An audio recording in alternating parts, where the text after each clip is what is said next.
So we had a little bit of a discussion on our discussion board about the Trident automatic air primer and priming multiple outlets. I just thought I'd shoot a quick video clip here.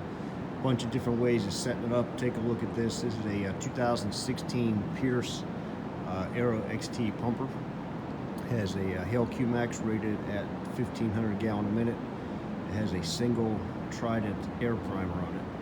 So looking at the pump panel, real quick, also go back, it has 3 intakes. So it has its 2 side intakes, and then it has a 6-inch rear intake with a intake control valve on it as well. So you can prime the whole pump, and then you can remote prime each of the 3 intakes, all using the same primer. So here is your primer, main primer, right? So that does activates it. Also puts it in the automatic mode. Note it's in, we have the gauge here on this one in feet of lift.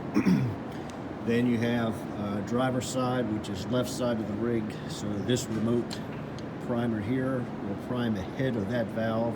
That valve is a Hale master intake valve. This valve here is the rear inlet, and it's a manual. All of these are manual. There's no electronic valves at all. This is a manual rear inlet. It is not an MIV Hale. It's a different product because they had to keep the pump house, trying to keep it tight. So they used a different valve, but it also has its own remote priming. So from the officer side, or excuse me, from the driver's side, right, you can prime the whole pump, put it in the automatic mode, all that kind of stuff.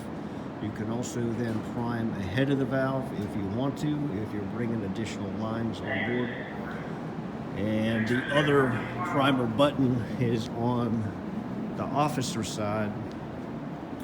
And on the officer side, here is your other primer. So this is a remote prime as well. It allows you to prime ahead of the valve. The reason it's over here would be set up because the operator is going to set up to draft over here, right? So they're going to be taking this off. They're going to put the suction hose on. They're going to open, they're going to put the suction hose on, get it all set to go. Then they can prime ahead of that, get water up to the valve, and while they're over here, open the valve with the pump already full of water. So that's why those controls are over here. Nothing on this rig is electronic in terms of any valve control. They're all manual valve control. So hopefully that helps, shows one way that the department chose to set up the rig using the Trident automatic air primer with individual remote priming for each of the 3 suction inlets.